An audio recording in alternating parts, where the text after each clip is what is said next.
Good morning and welcome back to my new video. আজ সকালটা শুরু হয়েছিল মাছের জল পরিষ্কার করা দিয়ে। অ্যাকচুয়ালি 3 দিনের বেশি হয়ে গেছিলো আর আমি ভুলেই গেছিলাম যে জলটা চেঞ্জ করতে হবে, তাই সকালবেলা উঠেই সবার প্রথমে মাছের জলটা আগে চেঞ্জ করে দিলাম। দেন দিদি আজকে ব্রেকফাস্টটা বানিয়ে দিয়ে গেছিলো। ব্রেকফাস্টে খেয়েছিলাম ঘরোয়া স্টাইলের চাউমিন, আর তারপর খেয়েছিলাম 1 কাপ চা।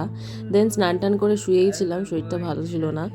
আর এখন বাজে 4টে, আমি বসেছি লাঞ্চ করতে। লাঞ্চে খেয়েছিলাম ভাত, একটা ভাজা ছিল, তার সাথে ছিল পুঁই পাতার বড়া, লাউ ঘন্ট, ডাল আর হচ্ছে মাছের ঝোল। প্লিজ সবাই আমার গলাটা ইগনোর করো, কারণ আমার প্রচণ্ড ঠান্ডা লেগেছে।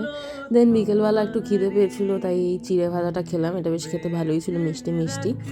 তারপর অনেকগুলো জামা কাপড় ভাঁজ করার ছিল, সেগুলো ভাঁজ করলাম, মা সব তুলে রেখেছিল। আর আজকে ডিনারে খেয়েছিলাম ভাত, দুপুরের ঘন্ট আর মাছের ঝোল, তার সাথে হচ্ছে টমেটো দিয়ে ডাল। And that's it for today, by.